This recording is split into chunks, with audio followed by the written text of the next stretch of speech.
Olá pessoal, mais uma vez eu gravo aqui um vídeo para buscar trazer mais clareza no debate da discussão do enunciado referente aos nossos conteúdos. Nesse caso aqui, trata-se do conteúdo estudado na aula 7, em que no Fórum 2C nós debatemos o planejamento do desempenho financeiro futuro. E vimos que esse fator de planejar, tomar decisões em termos de administração do empreendimento, tomar decisões agora pode interferir o desempenho da atividade da empresa no futuro ou até mesmo garantir a sua permanência no mercado. Nesse contexto, então, nós discutimos aqui esse seguinte enunciado. Supõe a existência de somente duas firmas que produzem certo componente eletrônico, um componente eletrônico específico, o mesmo para as duas firmas, ou seja, nesse mercado o produto é homogêneo entre as duas firmas, é o mesmo produto. Vejam que, em termos microeconômicos, estamos diante de um mercado imperfeito, uma vez que nós não temos uma concorrência perfeita, que quer dizer várias firmas ofertando para uma quantidade também grande de demandantes, de consumidores demandando. É o que nós chamamos de concorrência, mercado concorrencial. No caso aqui, nós temos um duopólio, porque só duas firmas produzem para muitos demandantes, ainda que finitos, que no nosso caso aqui, como já esclarecido no enunciado, o mercado só comporta a demanda de 30 unidades, perfeito? No máximo 30 unidades é a demanda, e duas firmas produzem. Assim, temos as firmas maximizando seus lucros observados a seguinte escala de produção, ou seja, o lucro dela é uma função da quantidade que ela produz, sendo que quantidade vezes o preço determina a receita bruta e o custo marginal vezes a quantidade produzida ao quadrado, nós temos aí o custo total da firma, determinado por esta equação, L igual a P vezes Q menos K, Q ao quadrado. Nesse cenário inicial, então as duas firmas têm os seguintes parâmetros, quais sejam: nós temos o preço de mercado equilibrado em 6 unidades, tanto para a firma 1 como para a firma 2, e os custos marginais respectivos da firma 1 e da firma 2 é 0,2 e 0,22.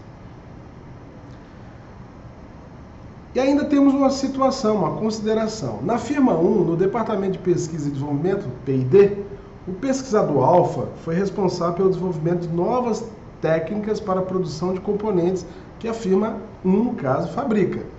Mas por uma decisão do Conselho de Administração da firma 1, deixou de finalizar o processo. Decidiram não finalizar tal processo sendo desenvolvido na P&D da firma, deixando também de patenteá-lo. Não tomou esse cuidado. Veja que nós estamos discutindo planejamento e desempenho financeiro futuro. Está tomando uma decisão agora de suspender o desenvolvimento. Isso não há crítica pura e simplesmente pelo fato de ter suspendido a pesquisa, ter suspenso as pesquisas. Deixou de patenteá-la, já que já existia o produto, já existia, na verdade, o projeto, sob o argumento de que precisava cortar custos. Então, essa foi a decisão tomada pela firma 1. Lembrando que, nesse caso, nesse momento, o market share, quer dizer, o quanto que cada firma concentra de demanda, total, nós temos a seguinte configuração. A firma 1 dominando o mercado com 52% da demanda e a firma 2, 48%. Na verdade, não era exatamente 52% da demanda. A firma 1, o que as duas produzem juntas, é isso que significa isso, 52% do que é a quantidade produzida pelas duas, 52% é absorvida pelo mercado referente às vendas da firma 1. E a firma 2 fica com 48% do mercado. Agora, não esqueçam, pessoal, que as firmas querem maximizar os lucros, tá? Elas precisam maximizar o lucro. Bom, em um segundo momento, aceitando melhor a oferta salarial da firma 2, o pesquisador-alvo se transfere para essa firma. Então, ele sai da firma 1 e vai para a firma 2, levando consigo o projeto inacabado, já que não existia nenhuma cláusula de segredo industrial e muito menos também a patente. A firma 1 não fez isso. Então, deu liberdade de o idealizador levar junto consigo a ideia. Na firma 2, o pesquisador conseguiu, então, autorização para desenvolver e finalizar o projeto. Ou seja, ele implementou o projeto de forma acabada. E esse projeto, ele tem como resultado uma melhoria na forma de produção desse componente eletrônico, fazendo com que o custo marginal da firma 2 diminuísse em 4 décimos. Ele era 4 centésimos, melhor dizendo, né? Porque ele era, no primeiro momento, 0,22, o custo marginal, e cai para 0,18. E tem como consequência, então, a possibilidade de diminuição do preço da venda do produto de 6 para 5,9. Então, ele causa um desequilíbrio aqui entre a firma 1 e a firma 2 dos preços, tornando as escalas de produções das firmas com as seguintes configurações. A firma 1 mantém os seus parâmetros de preço e custo marginal, porque não houve mudança no caso dela. E na firma 2, o preço cai para 5,9 e 0,18. Esse é o cenário após a transferência, então, do pesquisador alfa. E aí o enunciado pede: diante desse contexto, então responda, sabendo que o mercado tem como demanda máxima 30 componentes, mais do que isso a demanda não absorve. Se produzir mais do que 30, não vai ser absorvido pelo mercado, o excedente, somado às duas firmas, é claro. A pergunta era: quais as quantidades produzidas por cada firma para que maximizar seus lucros? Antes da transferência do pesquisador alfa, quais os lucros máximos? Ou seja, quais os lucros máximos e quais as respectivas quantidades produzidas pelas firmas antes da transferência. E o item B pergunta: após a transferência do pesquisador alfa, quais foram as respectivas quantidades máximas demandadas pelo mercado em cada firma, bem como seus lucros e participações de cada um no mercado? Ou seja, qual foi como ficou o market share após essa mudança? Pois bem, para responder, eu fiz um esquema aqui, eu acho que vai deixar mais claro como desenvolver essa questão. Pois bem, a primeira coisa que nós temos aqui é a função, é as configurações da função lucro, né? Como eu já disse anteriormente, o lucro, ele varia em função das quantidades produzidas, veja que é a única variável, uma vez que ele também depende do preço e do custo marginal, né? Ou seja, o custo é uma função do preço, da quantidade produzida e do custo marginal. No entanto, o preço e o custo marginal, eles são variáveis dadas, são fixas, são, na verdade, constantes nesse modelo. Ela é dada, né? Então, o preço é fixado, no caso aqui, no primeiro momento, em 6. E o custo marginal, no caso da firma 1, em 0,2. E o que eu fiz para facilitar esse nosso entendimento de maximização do lucro? Eu peguei e fiz uma ideia bem simples, aliás, eu desenvolvi uma forma bem simples e didática de percebermos essa maximização do lucro.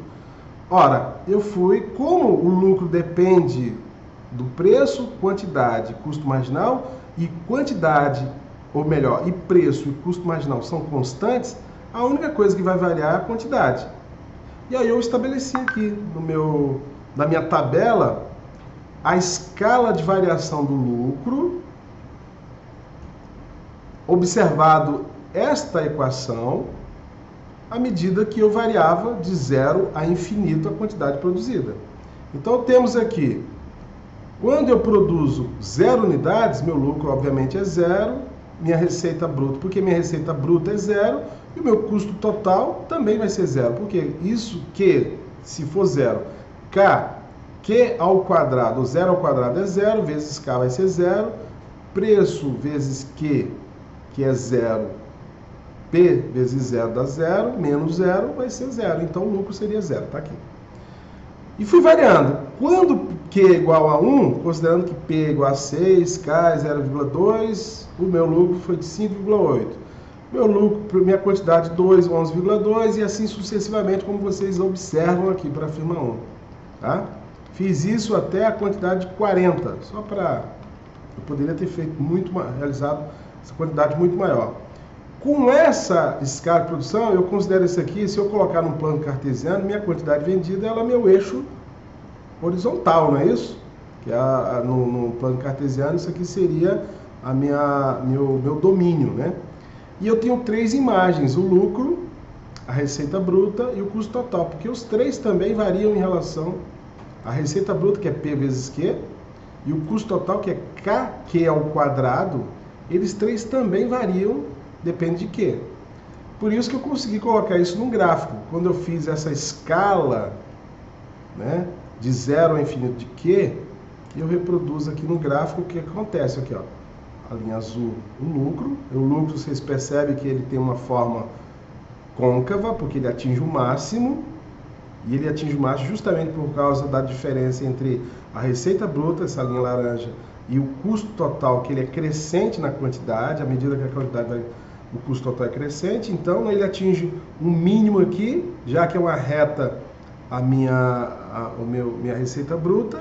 Portanto, em algum ponto aqui, ele atinge a diferença máxima entre esses dois fatores.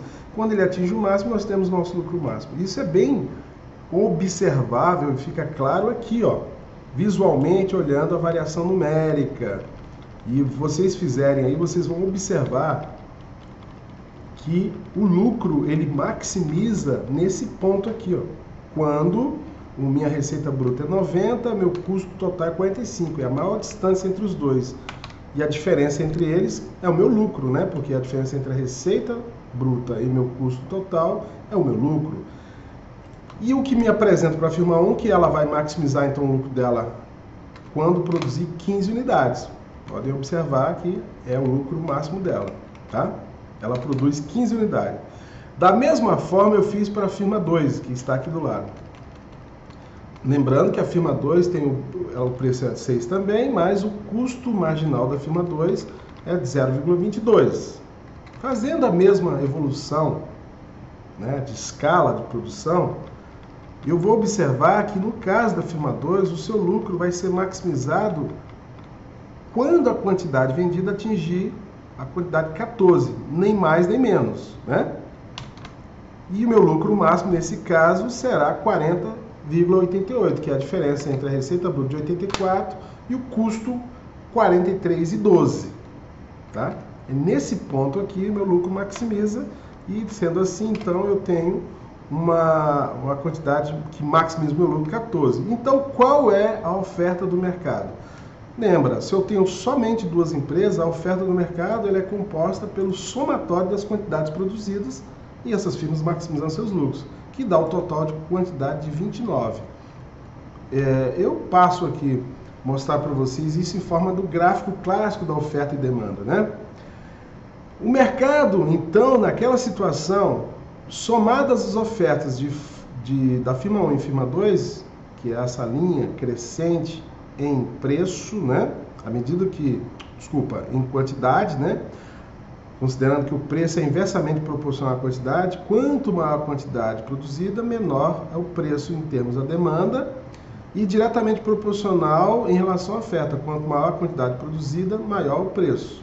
Ou melhor, quanto maior o preço, né, maior a quantidade, maior incentivo as empresas terão em ofertar. Ela quer preços maiores.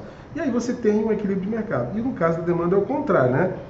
Quanto maior a quantidade ofertada, ou melhor, quanto menor o preço, o consumidor ele vai ter mais incentivo de consumir uma quantidade maior. É por isso que essas curvas, a demanda é descendente, né? E a oferta é ascendente. Sugerindo aqui um ponto de equilíbrio nesse ponto de cruzamento. Mas no caso, o que nós temos é o seguinte: o ponto de equilíbrio ele não é alcançado, porque nós estamos no mercado imperfeito. Mercado imperfeito esse que tem um preço determinado pelas quantidades que as firmas produzem, que no caso é 6. Então veja que a firma 1 e firma 2 produz ao preço 6, não é? E o mercado, a esse preço 6, as firmas, elas produzem 29 unidades, considerando que elas querem maximizar seus lucros. Então a firma 1 produz 15 unidades e a firma 2 produz 14 unidades, como nós vimos lá na tabela. Que ao produzir 15 unidades, a firma 1 lucra 45 e a firma 2 lucra no máximo, que é o lucro máximo da firma 2, 40 a 88. Em termos de quantidade, nós temos aqui esse ponto da oferta e que nesse ponto, a preço de R$6, o mercado ainda estabelece uma demanda maior. Ele quer demandar 30 unidades a esse preço. Só que as firmas, no máximo, para maximizar seu lucro, elas têm que produzir no máximo 15, 14 unidades. Ou seja, as firmas maximizando seu lucro só vão oferecer ao mercado 29 unidades. O que vai apresentar, nesse caso, um hiato entre a oferta e a demanda, que nós chamamos de demanda insatisfeita, considerando que a demanda é maior do que a oferta, como vocês observam aqui. Essa diferença nós chamamos de demanda insatisfeita, porque, obviamente, alguém vai ficar sem consumir, ao preço de 6. Pois bem, então, quando há transferência do pesquisador alfa para a firma 2, nós observamos que tivemos uma mudança de parâmetros, né? No caso da firma 2, ela mudou o parâmetro. A firma 1 manteve o mesmo parâmetro, quais sejam? O preço dela continua 6 e o custo marginal da firma 1, ele continua 0,2, como vocês observam. Porém, a firma 2, ela, ao diminuir o custo marginal para 0,18, ela pôde baixar o preço para 5,9, o preço de venda, né, dela. E veja, ela determina um desequilíbrio entre as duas firmas em relação ao preço de venda. Por quê? Porque ela tem um preço menor do que o preço da firma 2. Então, nesse caso, o que acontece? Para que eu observe a firma 1, eu primeiro tenho que entender o que aconteceu com a firma 2. Por quê? Ora, racionalmente pensando, considerando que os componentes eletrônicos são homogêneos, ou seja, em termos de produto, tanto faz comprar na firma 1 ou na firma 2, já que o produto é o mesmo. Qual é o fator de decisão do consumidor nesse caso agora? É o preço. É o preço. Considerando que o produto é o mesmo, mas o preço na firma 2 é mais barato. Então, obviamente que a firma 2 ela vai dominar o mercado e vai ditar a sua maximização do lucro na produção, desde que ela consiga produzir o máximo, ou melhor, a quantidade em que o mercado absorve. Não adianta também produzir em quantidade excedente, que o mercado não absorve, porque você não vai maximizar o lucro, você não vai vender. Mas no caso, vamos fazer da mesma forma que fizemos antes da transferência, na hipótese antes da transferência do pesquisador alfa, nós montamos aqui as possibilidades de lucro, receita bruta e custo total, quando nós variamos as vendas, ou melhor, as quantidades produzidas e obviamente vendidas, né? Quando eu digo quantidade vendida, significa que tudo que se produz vende, né? Então vamos lá. Na firma 2, quando nós fizemos uma escala de 0 a infinito de produção, nós vamos observar agora com essas novas configurações de parâmetro, ao preço de 5,9 e a quantidade, ao custo marginal diminuído para 0,18, né? Nós observaremos que ela vai maximizar seu lucro ao 48,28%, né? 48,28%, quando ela produzir 17 unidades, nem menos nem mais. 17 unidades. Isso quer dizer que a firma 2 produzirá no máximo 17 unidades, porque ela quer maximizar o lucro. Então aqui que está o detalhe importante. Ela produz 17 unidades, ela vai produzir 17 unidades a 5.9. Vamos abrir um parênteses e observar o que acontece com a firma 1. Já a firma 1, lembrando que ela não mudou nada da configuração de produção em relação à situação anterior, ela vai continuar, nesse caso, se desconsiderarmos o mercado, ela vai, o ponto máximo de maximização do lucro dela continuará sendo produzir 15 unidades, como na situação anterior ela produzia, as 15 unidades, para ela não mudou nada, né? Então ela vai maximizar nessa escala de produção com 15 unidades e fará 45 de lucro. Só que aqui vai acontecer um detalhe. Eu disse que a demanda, no máximo, o mercado absorve 30 componentes. Se a firma 2 produz 17 e a firma 1 produz 15, nós teremos uma oferta de 32 unidades para o mercado que só absorve 30. Ou seja, nós teremos um excedente de produção. Isso quer dizer que as firmas juntas deixarão de vender 2 unidades. Voltando à questão inicial, dizer o seguinte: ora, eu disse que com essa nova configuração a firma 2 domina o mercado. E por que ela domina?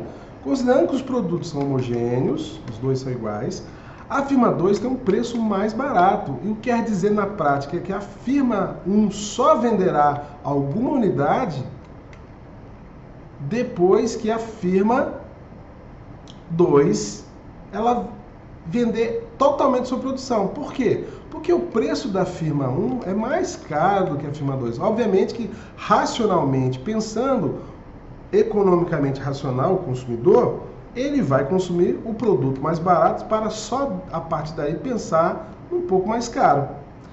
Isso quer dizer que ele vai absorver, o mercado vai absorver primeiro as 17 unidades produzidas pela firma 2 para somente a partir daí consumir mais 13 unidades da firma 1, que é um pouquinho mais caro, né? Mas aí, como ela tem demanda, ele vai produzir, ele vai consumir as 13 unidades restantes. Veja bem, a firma 2, a firma 1 não vai conseguir vender as 15 unidades que ela precisa para maximizar o lucro. O máximo que ela vai fazer é vender 13. Isso quer dizer que a escala de produção da firma 1 fica restrita a essas 13 unidades. Então, dentre as 13 unidades, aonde é que seu lucro é máximo?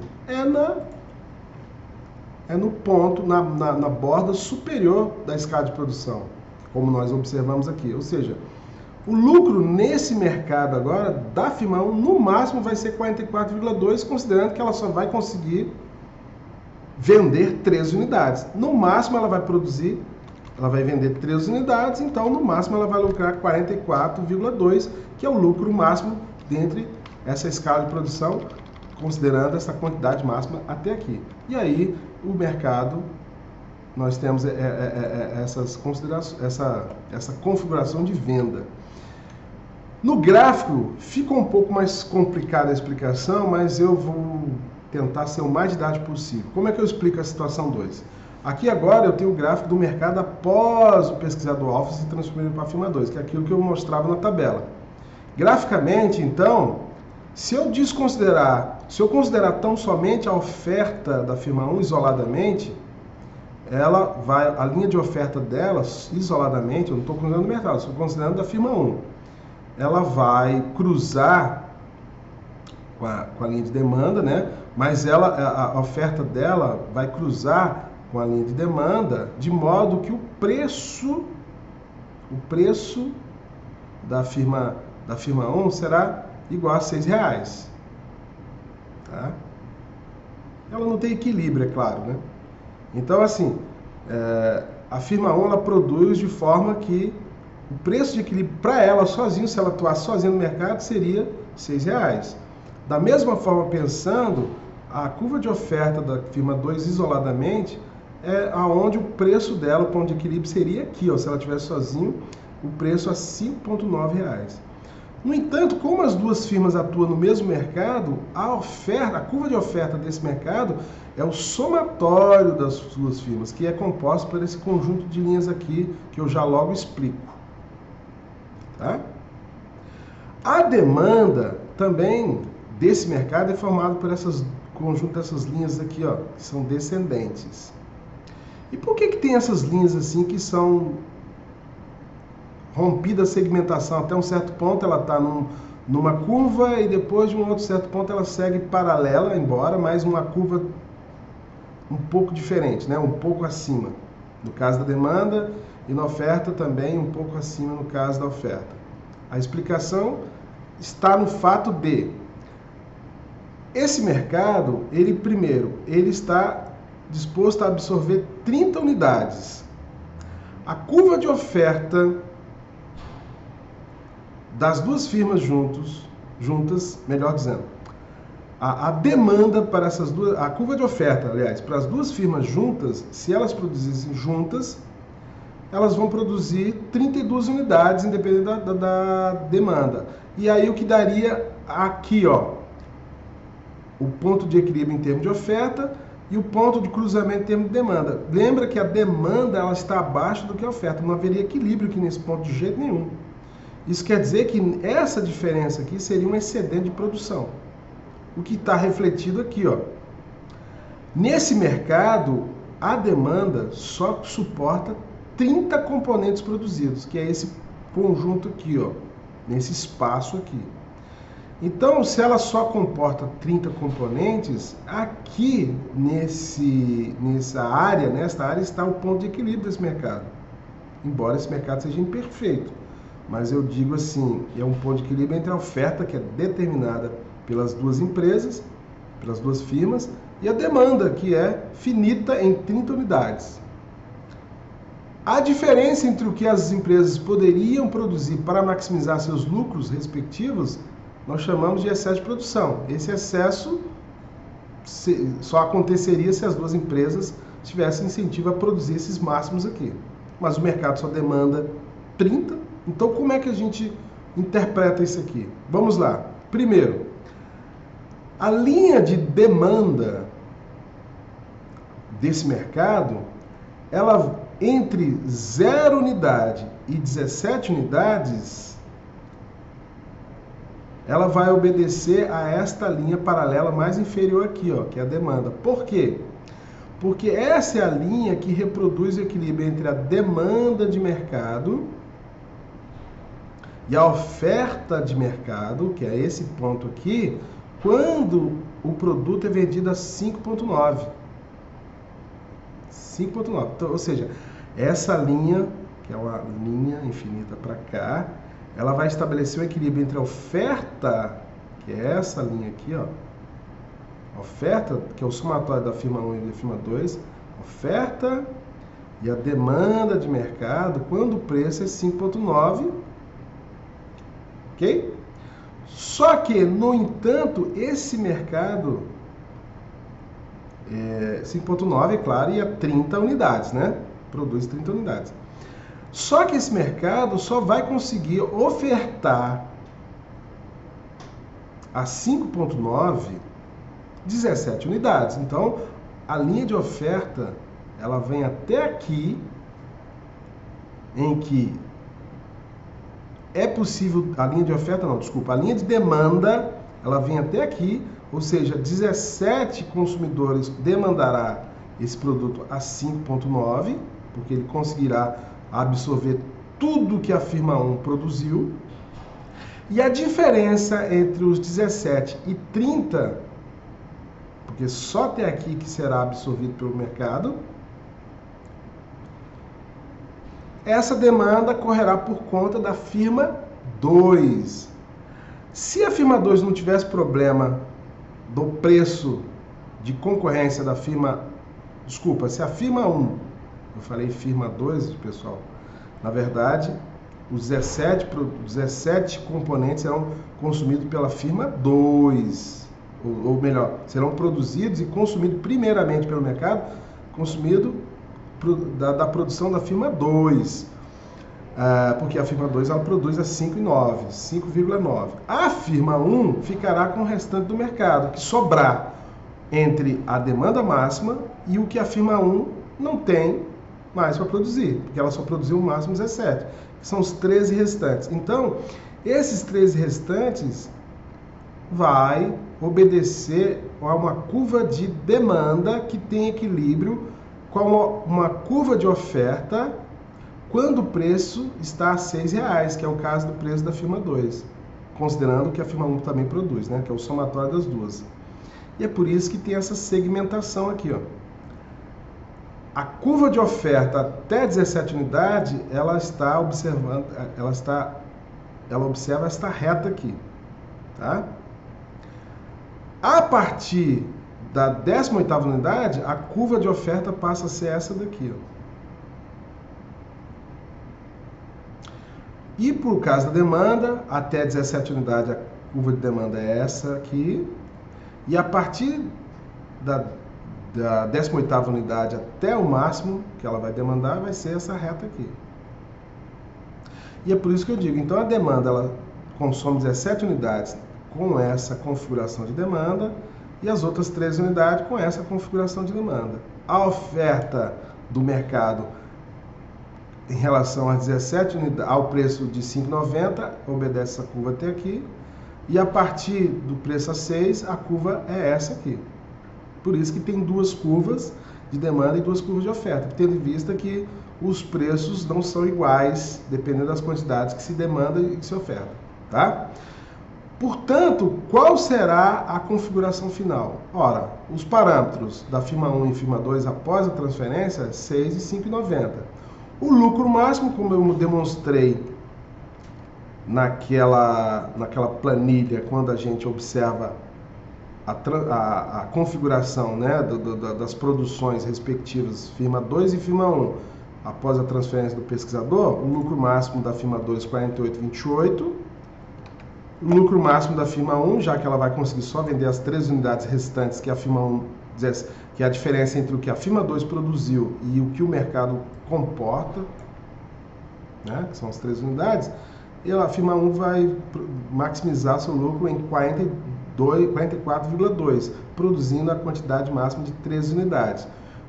Bom, quanto à concentração de mercado, antes da transferência do pesquisador alfa para a firma 2, o market share era a firma 1 dominando o mercado com 52% da demanda e a firma 2 com 48%.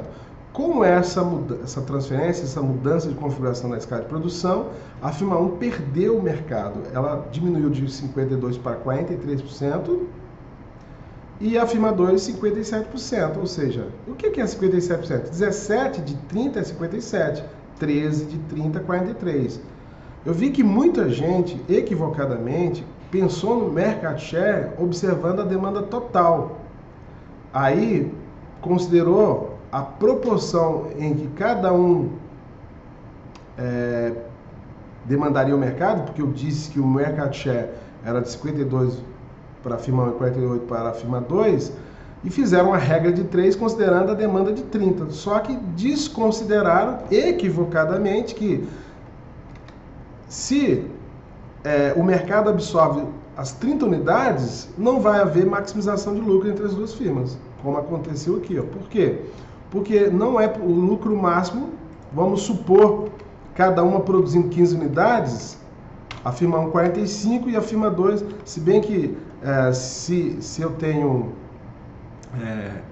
para estabelecer a proporção 52 a 48 para a firma 1 e firma 2, eu tenho que fazer um cálculo aqui, né, que é 52 contra 48, e eu tenho um total de 30, né? Então aqui seria a firma 1 e firma 2 deveriam produzir 0,52 de 30,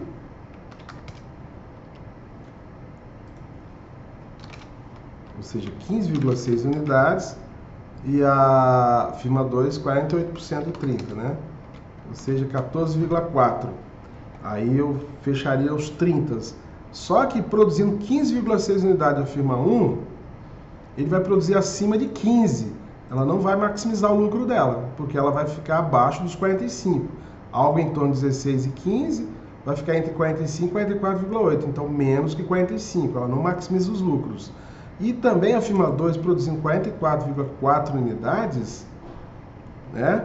ela 44, desculpa, a firma 2 14,4 unidades, 14,4 é um pouquinho acima disso aqui e ela também deixará de estar no ponto de máximo de lucro, ela vai diminuir o lucro dela. Daí porque alguns que fizeram a regra de 3 se equivocaram, considerando que naquela escala de produção inicial as firmas não maximizavam o lucro se elas ofertassem a demanda exata, ou seja, 30 unidades. Nós tivemos uma demanda, tem que haver uma demanda satisfeita, já que o mercado é imperfeito, para que as duas maximizem o lucro. Na situação 2, com a diminuição do custo marginal da firma 2 e a firma 1 manteve a mesma parâmetro de escala de produção, a firma 2 desequilibrou o mercado, absorvendo a maior fatia do mercado 2. Qual é vamos dizer assim, qual é o mote dessa discussão? É o que nós estudamos na aula 7. No caso fica aí, a firma 1, como ela não tomou cuidado, ela gastou em desenvolver pesquisa e desenvolvimento e achou que a decisão em não implementar as mudanças dela não teria efeitos externos. Primeiro, ela não tomou cuidado de fazer uma patente ou de se proteger do mercado. Simplesmente ela tomou uma decisão achando que essa decisão só tinha interferência interna e a decisão dela, olhando pelo horizonte que a firma 1 tinha, pelo que se observava no enunciado, ela queria de fato diminuir custo de produção, considerando que ela estava entendendo que aquela pesquisa também poderia encarecer, custar um preço, porque para desenvolver realmente o produto você tem que gastar para isso. Isso pode afetar seu custo total, pode ser que afete num momento, mas é claro que provavelmente em momentos posteriores, ou você conquista uma parcela maior, pode ser que você conquiste uma parcela maior de mercado pelo novo produto, ou diminua seus custos. Na hipótese aqui houve uma diminuição de custo, né? E aí é possível recuperar. Como ela não tomou esse cuidado, a firma 2 ela ganhou de presente um projeto que ela não precisou gastar, porque ele já estava dentro da cabeça do pesquisador, ou seja, ele já tinha o desenvolvimento do projeto e ela só implementou. Ao implementar, ela obteve o benefício do resultado da evolução do modo de produção daquele componente, ela diminuiu seu custo marginal e, por consequência, sinceramente, ela conseguiu, entre aspas, roubar o mercado da firma 1.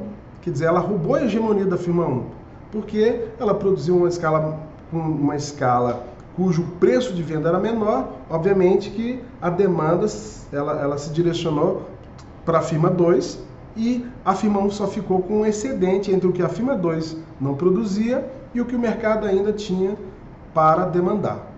Perfeito?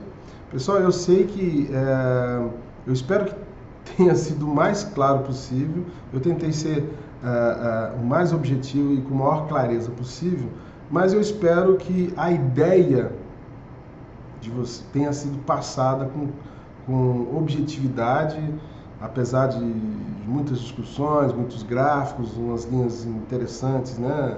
E talvez não tão, vamos dizer assim, usuais para a nossa atividade aqui acadêmica, pelo menos nessa disciplina, mas eu espero que tenha conseguido atingir o objetivo do entendimento de vocês. Se ainda assim permanecer alguma dúvida ou algum ponto que vocês queiram esclarecer com maior profundidade, saibam sempre que eu estarei à disposição, tá certo? No mais uma vez, obrigado, até a próxima.